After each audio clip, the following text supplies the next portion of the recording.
सब देखने और सुनने वालों की खिदमत में मोहब्बत भरा सलाम चलेंगे जर्मनी इरफान अहमद खान साहब हमारे साथ होंगे।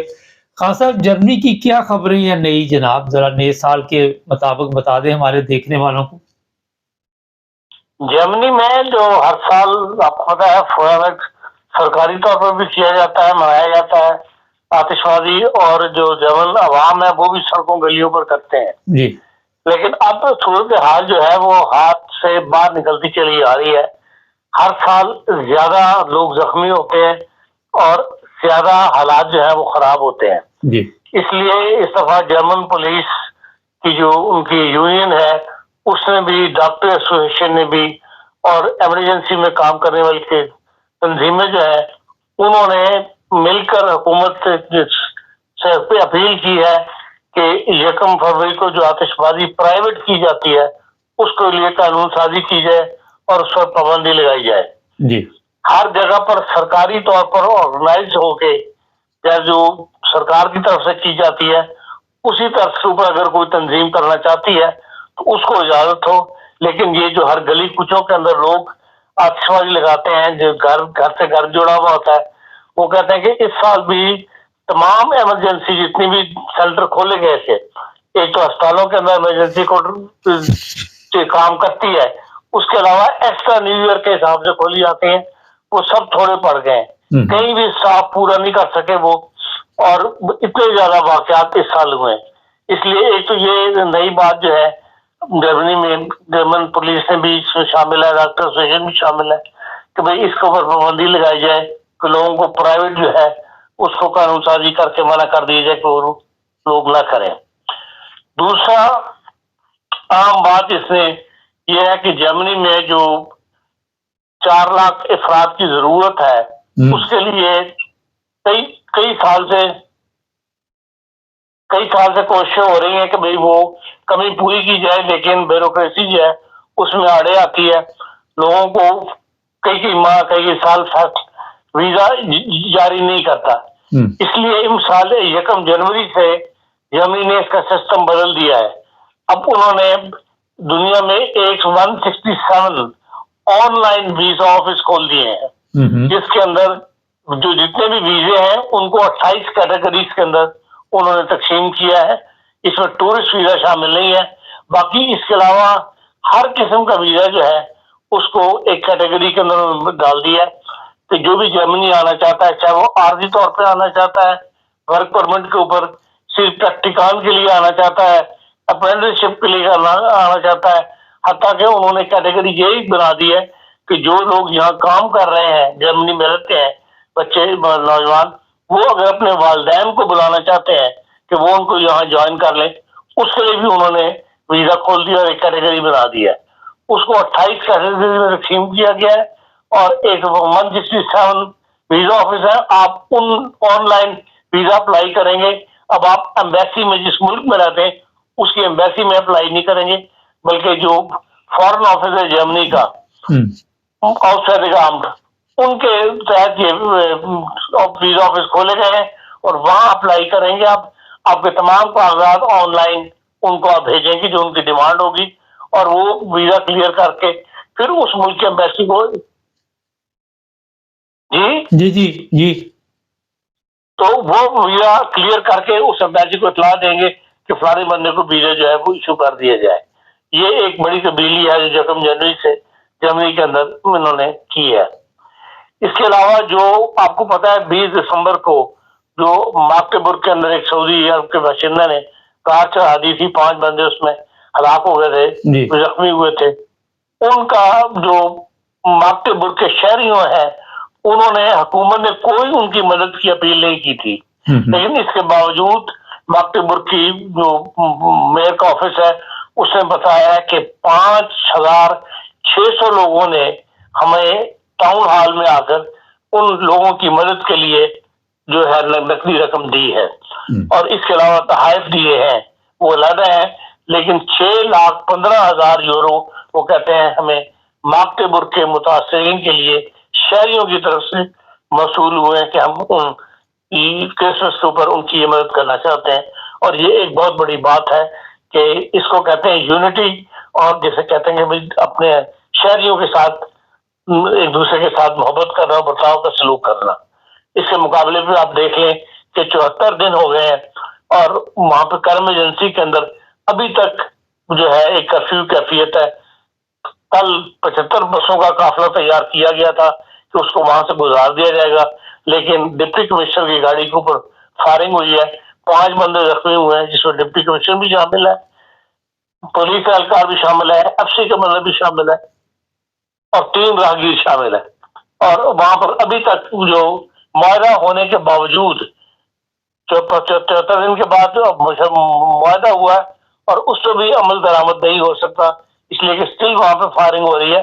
और बाद लोग ये कह रहे हैं कि बाजरा ये बताते हैं कि अभी 5-6 लोग ऐसे हैं जिन्होंने, जो कहा जा रहा है दोनों तरफ से 45 अफराद ने मुआहदे पे दस्तखत कर दिए हैं, उनमें सुन्नियों की तरफ से 5 तंजीमों ने अभी दस्तखत नहीं किए, जिसकी वजह से उस पर अमल दरामद हुकूमत करवाने में नाकाम है। एक तरफ शहरियों की ये हालत है और दूसरी तरफ आप माकतेबुर की हालत देख लें कि आज खुद लोगों ने 6,15,000 यूरो जो है वो हुकूमत को पेश किया है कि हमारी तरफ से मुतासरीन को दे दिए जाए। जी खासा भाई, ये जो वीज़े के मतलब आपने जर्मनी का बताया है, इस पर भी बात करेंगे। मैं ये भी बता दूं कि 4 लोगों की मौत की खबर भी है नए साल में जर्मनी में, और शहरियों की तहफ़्फ़ुज़ के लिए इसीलिए पुलिस जो है फौरी तौर पर हरकत आई है। अच्छा, इसमें जो सबसे बड़ा प्रॉब्लम है, फ़र्ज़ करें पाकिस्तानी एम्बेसी जो जर्मनी की पाकिस्तान में है, 3-3 साल लोगों को जो शादी भी करते हैं उनको भी इंतज़ार करना पड़ता है, उनके लिए भी कोई सहूलत है? यही उन्होंने कहा है कि हमें उसने फॉरेन मिनिस्टर ने खुद जो प्रेस कॉन्फ्रेंस की है उसने बताया कि हमें इस किस्म की शिकायत मिली है, इसीलिए हमने ये खुद अपना एक यहाँ ऑफिस कायम कर दिया, जिसको 167 उसकी विंडोज कह लें आप, वीजा ऑफिस, जिसमें आप अप्लाई कर सकते हैं। और इसीलिए कि भाई वहां पर जो लोगों को देर लगती है 2-3 साल से वीजों का इंतजार करें, ये असल में प्रेशर है इंडस्ट्री वालों का, क्योंकि जो इंडस्ट्री की रिपोर्ट आई है नए साल के ऊपर, उन्होंने बताया कि हम 2-3 साल पीछे चले गए हैं, इसलिए कि हमारे पास फोर्स पूरी नहीं है, कारों की प्रोडक्शन पूरी नहीं हो सकी। और सबसे ज्यादा नुकसान जो है कार इंडस्ट्री को हुआ है जर्मनी के अंदर। कई हजार आदमी, 10-11 हजार आदमी फवे निकाल रहा है इस बात को। और उन्होंने कहा है कि इस वक्त 2024 के अंदर चाइना की गाड़ी ज्यादा बिकी है जर्मनी के साथ, और जर्मनी की अपनी गाड़ी जो है वो कम बिक रही है। एक बहुत बड़ी मार्केट उनकी चाइना में थी, जो नहीं, वहां पे चाइना में उनकी गाड़ी कम बिकी है, इसलिए कि गवर्नमेंट को गवर्नमेंट पे बात डालते हैं कि गवर्नमेंट ने हमें स्पेशलिस्ट हमारे रोके हुए हैं, लोगों को नहीं आने दिया, हमारे पास स्पेशलिस्ट की लेबर पूरी नहीं है जो हम अपनी प्रोडक्शन को बढ़ा सकते। दूसरा, जो हमें जो गवर्नमेंट की तरफ से इमदाद मिलती है रिसर्च के अंदर, उसमें बैटरी की रिसर्च के अंदर हमें पूरी तरह इमदाद नहीं दी गई गवर्नमेंट की तरफ से। गवर्नमेंट की तवज्जो ज्यादा था वो यूक्रेन वार की तरफ थी, या उससे पहले जो है वो कोविड की वजह से हुकूमत जो थी उन कामों में बिजी रही है, और हमारी तरफ उनकी तवज्जो नहीं दी गई। इस वजह से जर्मन को, कार इंडस्ट्री को जो नुकसान हुआ है, अब वो तो यहाँ तक कह रहे हैं कि इंडिया जो है वो भी शायद जर्मनी से आगे निकल जाए 2025 के अंदर कारों की प्रोडक्शन में और कार के बिकने में। और चाइना जो है वहां भी चाइना इसके इंडिया के साथ मिलके एक कंसर्न काम कर रहा है, जो उन गाड़ियों को प्रोडक्शन के लिए मिलकर काम करेंगे, जिससे जर्मनी को खतरा पैदा हो गया है कि भाई हमारी जो बहुत बड़ी इंडस्ट्री है इसको बहुत बड़ा ढर्चा जो है लगने वाला है 2025 और 2026 के अंदर। हाँ सर, बुल्गारिया और रोमेनिया भी जो है वो भी यूरोपीय यूनियन का हिस्सा बन गए हैं इस साल से, 1 जनवरी से। आप देखते हैं कि कोई बड़ी तादाद में लोग जो है वो भी जर्मनी का रुख करेंगे वहां से? देखिए, इन ममालिक के अंदर जो है अब पहले वाली कैफियत नहीं है। अब वो खुद उन ममालिक ने इतनी तरक्की कर ली है, वहां से इतना ज्यादा सरमायाकारी की गई है, वहां पर जर्मन कंपनियों ने जाके सरमायाकारी की हुई है कि लोग घर, जरूरतमंद जो है वो घर को छोड़ता है। अगर घर में जरूरत पूरी हो रही है तो किसी को जरूरत नहीं कि अपना मुल्क छोड़ के दूसरे मुल्क में जाके आबाद हो। इसलिए कि जो लोग वहां इन ममालिक से पहले भी आए थे उनमें से अक्सरियत जो है वो वापस चली गई है, सवाए इसके कि जिन्होंने अपने यहाँ अच्छा अपने आप को सेटल कर लिया, तो उनके अलावा लेकिन अक्सरियत के बारे में ये कहा जाता है कि उनके लोग जो है वापस चले गए। दोनों किस्म की सोसाइटी में लोग होते हैं, जो बहुत ज्यादा गरीब है जिनका कहीं हाथ नहीं पड़ता वो यकीनन इससे फायदा उठा के यूरोप में या यूरोपीय ममालिक में आके आबाद होंगे। लेकिन जिनको वहां जरूरत पूरी हो रही है अपने ही मुल्क के अंदर, अगर वहां सरमायाकारी इंडस्ट्री बढ़ रही है तो फिर मुमकिन है कि वो लोग ना आना पसंद करें, और जब यूरोपीय यूनियन को मेंबर बनने के बाद उनको यूरोपीय यूनियन के तरफ से बहुत बड़ी इमदाद मिलेगी, और फिर बहुत सारी कंपनियां जो है वो वहां पर भी अपनी सड़क लगा के अपनी प्रोडक्शन पैदा करेंगी, तो वहां भी जॉब्स के जरा मतलब इम्कान जो है वो बढ़ जाएंगे। जो पाकिस्तानी हमारे प्रोग्राम देखते हैं और जर्मनी आना चाहते हैं और उनके पास कोई ऐसे हुनर है, तो उनके लिए कोई मैसेज दीजिए खान साहब।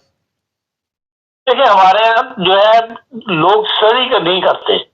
मुझे भी अक्सर जो है लोगों के फोन आते रहते हैं, जब उन्हें बताया जाता है वेबसाइट वगैरह बताते हैं कि आप उनमें जाए, हर कोई ये चाहता है कि भाई उसको खुद ना कुछ मेहनत करनी पड़े, उसको कोई एजेंट मिल जाए, 4 पैसे ले ले, उनका काम कर दे और उनको जो है वो वीजा वगैरह इशू हो जाए।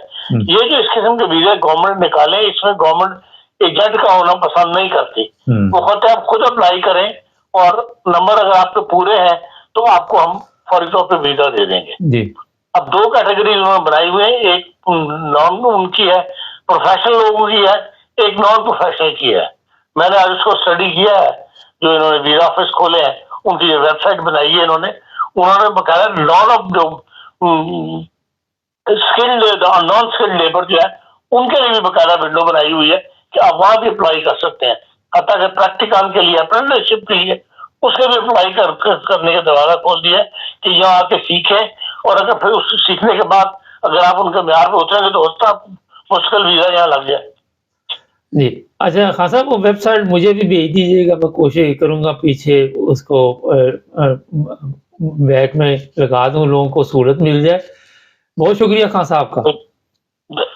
अच्छा नाज़रीन, बात खान साहब की बिल्कुल 100% दुरुस्त है। आप मुझे लिखना शुरू कर देंगे कि जर्मनी के वीज़े कैसे मिलते हैं, क्या होगा, खुद जाके ये वेबसाइट अभी खान साहब मुझे भेज देते हैं, वो भी आप देख लेंगे। उस वेबसाइट पे विज़िट करें, खुद रिसर्च करें। कॉमर्स में एक कल मैंने वीडियो डाली थी, वैसे ही मैं गाड़ी पे कहीं जा रहा था तो मैंने कहा डाल दे, तो किसी ने लिखा कि मैं भी जर्मनी, ख़तून है शायद, उन्होंने लिखा कि मैं भी जर्मनी आना चाहती हूँ। तो उनके लिए भी है ये प्रोग्राम, खुद भी देखें, ये वेबसाइट है, इसमें आप देखें किस कैटेगरी में आना चाहते हैं और लीगल तरीके से सफ़र कीजिए। किसी एजेंट की ज़रूरत नहीं है, पैसे ज़ाया ना कीजिए। और ये भी मैं बता देता हूँ कि जब भी इस तरह के मामलात होते, एजेंट भी फौरी तौर पर हरकत में आ जाते हैं, क्योंकि हम लोग लकीर के फ़कीर हैं, चाहे हम पढ़े लिखे भी हैं, लेकिन उसके बावजूद भी अपने आप पे भरोसा नहीं हमें। इतनी कुव्वत नहीं कि हम खुद विज़िट करके सब कुछ चेक करें। एजेंटों से बचे, जिस तरह अभी खान साहब ने बताया। जो प्रोग्राम भी किए जाते हैं आपकी सहूलत के लिए किए जाते हैं। बुल्गारिया, रोमानिया के बारे में बता दूँ, वहाँ पे बिज़नेस के काफ़ी अब मौके निकलेंगे, लेबर सस्ती होगी। जर्मनी, इंग्लैंड, या इंग्लैंड तो वैसे नहीं इसमें आता, यूरोप के दूसरे ममालिक की निस्बत। और बहुत सी खबरें चल रही है कि इंग्लैंड जो है, हमने भी प्रोग्राम किया था लेकिन अभी तक कोई हतमी फैसला नहीं हुआ कि वापस यूरोपीय यूनियन में कब आएगा। वो जैसे ही कोई अपडेट होगी वो भी आपको हम बताएंगे। जो भी चीज़ें होती है, कोशिश होती है कि आपको कोई रास्ता बताया जाए, और हमारी ख्वाहिश है कि पाकिस्तान से जितने लोग भी जर्मनी या यूरोप के दूसरे ममालिक में लीगल तौर पर आएँ, तो बड़ी खुशी की बात है। कई लोग मुझे कहते हैं आप क्यों इस तरह के बात करके, तो कहते हैं लोगों को आ जाओ, आ जाओ, आ जाओ। जब किसी के पास अच्छा हुनर है, उसे मौका मिलना चाहिए और फ़ायदा भी उठाना चाहिए। ये मैंने कहा आपको बता देते हैं। चैनल को सब्सक्राइब कर लें, जुड़े रहें हमारे साथ।